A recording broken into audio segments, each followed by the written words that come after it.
Oui, et pour dire, ceux qui me diraient, oui, mais pourquoi tu t'acharnes à vouloir faire changer les choses, si ça te plaît pas, la théorie du genre qu'on met justement dans les écoles publiques, elles se mettent à tous les niveaux d'ailleurs. Et ceux qui me diraient, pour répondre, t'as qu'à aller dans une école privée, les écoles privées, elles peuvent plus ou moins faire ce qu'elles veulent. Bah, je vous répondrai tout simplement que premièrement, c'est une fuite en avant. C'est vraiment une fuite en avant au lieu de s'attaquer vraiment à la source du problème, de manière à rendre ces chances accessibles à un maximum d'enfants hein, et de monde. Hein. Donc c'est déjà premièrement onéreux par définition l'école privée. Hein. Ça a un prix, ça a un coût. Et en plus de ça, il n'y a rien qui garantit au niveau institutionnel qu'on ne les force pas pour justement quand ils veulent se faire reconnaître via la communauté française ou via d'autres communautés. Enfin bref, au niveau institutionnel, on leur impose des conditions sine qua non, des conditions bien précises pour pouvoir financer une partie de leur école privée.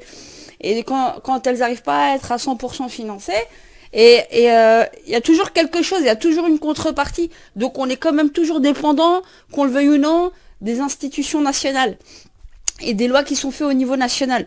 Donc ce que je suis en train de vous dire, au lieu de faire une fuite en avant et de faire des écoles privées, comme il y en a qui m'ont sorti ça, ils m'ont dit oui, nous c'est pour ça qu'on s'organise, on fait des écoles privées. Hein.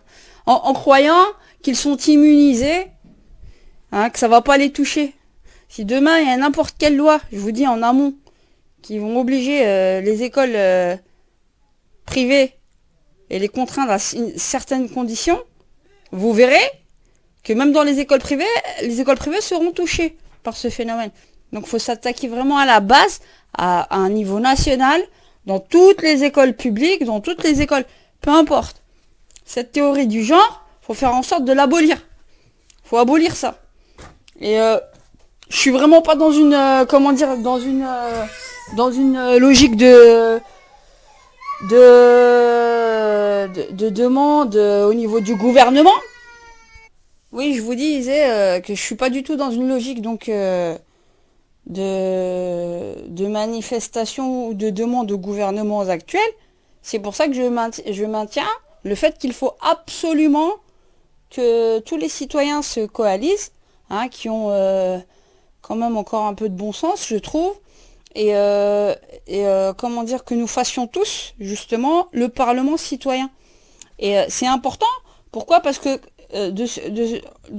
premièrement de ce Parlement, on pourra avoir une société inclusive avec comment dire des solutions médianes pour que tout le monde trouve son compte, hein, mais toujours dans le respect de chacun. Mais il faut aussi comment dire arrêter de faire dire que par rapport à l'homosexualité en prétendant certaines excuses à l'égalité, en disant que c'est tout à fait pareil que les homos, alors que je suis pas quelqu'un quand même qui cherche à discriminer les homosexuels, mais ils doivent avoir exactement les mêmes droits que les gens, c'est-à-dire qui sont mariés, qui sont hétéros, alors que quand même la base est le ciment d'un foyer, hein, quand on a des enfants, et c'est ça. Donc c'est pour la pérennité aussi de l'humanité. Donc il y a quelque chose qui va pas au niveau des définitions et de l'égalité qu'on essaye de mettre à tous les niveaux. Une égalité, oui, on va dire de traitement, ils ont droit au respect, l'accès au travail, hein, comme tout un chacun d'ailleurs, sans aucune discrimination. Ça oui. Mais le fait déjà qu'ils aient déjà le mariage en tant que tel, déjà moi personnellement, un mariage homo, franchement, ça rime à rien du tout. Parce que le mariage, par définition, un mariage, c'est la sacralisation d'une union entre un homme et une femme, hein, dans le but de fonder une famille. Ce qui n'est pas le cas, hein, dans la sémantique même de deux homosexuels. C'est pas le cas, c'est pas la base. Hein. Et on va encore plus loin, en allant encore plus loin.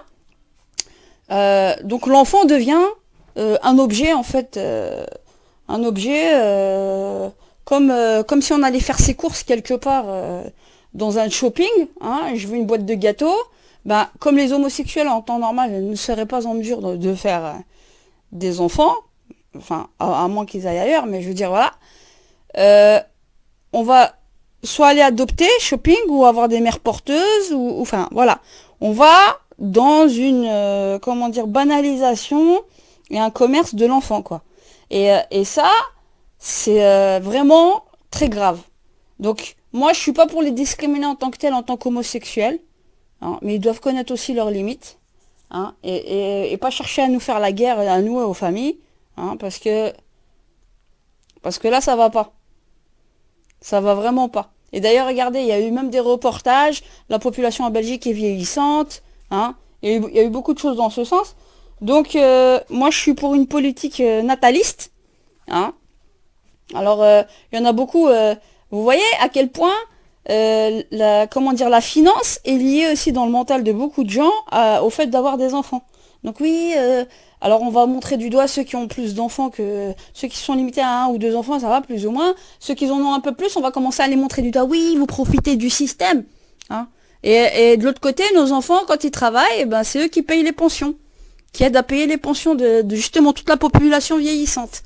Donc il faut voir, hein, globalement comment ça tourne au niveau de cette société et justement encourager une politique nataliste des familles, hein, de toutes les familles.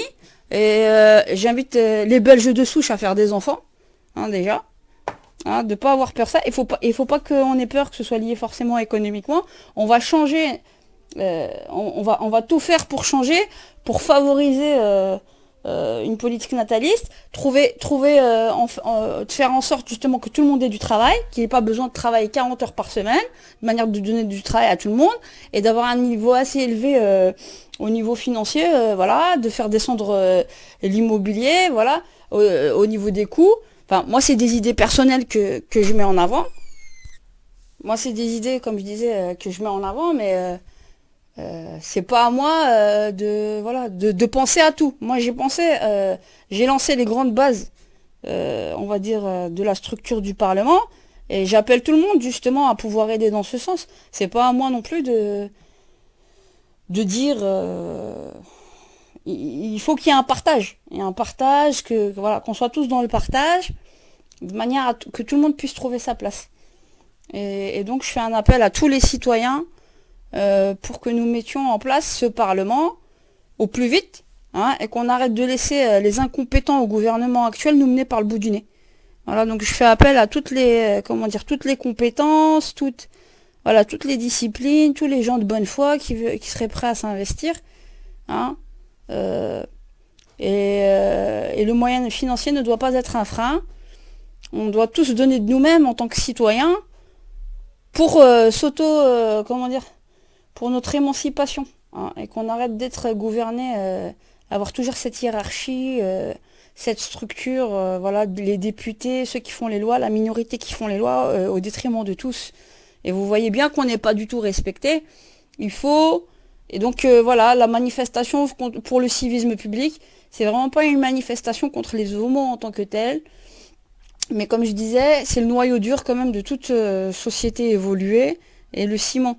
Donc il faut pouvoir se tenir plus ou moins correctement et décemment dans les rues. Et pour ceux qui feraient des amalgames concernant une de mes audios, quand je disais que voilà, moi je suis habillée, on me voit peut-être comme une moyenâgeuse, peu importe, hein, pour les nationalistes, les gens un petit peu très fermés, ils sont pas tous comme ça, heureusement. Voilà, j'impose à personne, hein, de mettre le foulard ou quoi, et que les gens s'habillent comme ils veulent, mais il y a un minimum de décence. Voilà. Hein, essayer d'être le moins nu possible de préférence, et il n'y a pas besoin d'être musulmane pour le savoir. Il y a vraiment des générations, hein, qui étaient beaucoup plus pudiques, qui s'habillaient joliment, que ce soit en tailleur avec des jupes qui vont jusqu'aux genoux ou quoi, ou voilà, à la mi-mollet, et voilà, il y a moyen de s'habiller vraiment correctement et décemment. Moi je trouve vraiment, c'est ça qu'il faudrait. Ça reste un avis, hein, c'est pas un avis absolu, et voilà, mais je vois pas pourquoi mon avis personnel ne serait pas plus valable que celui d'un autre.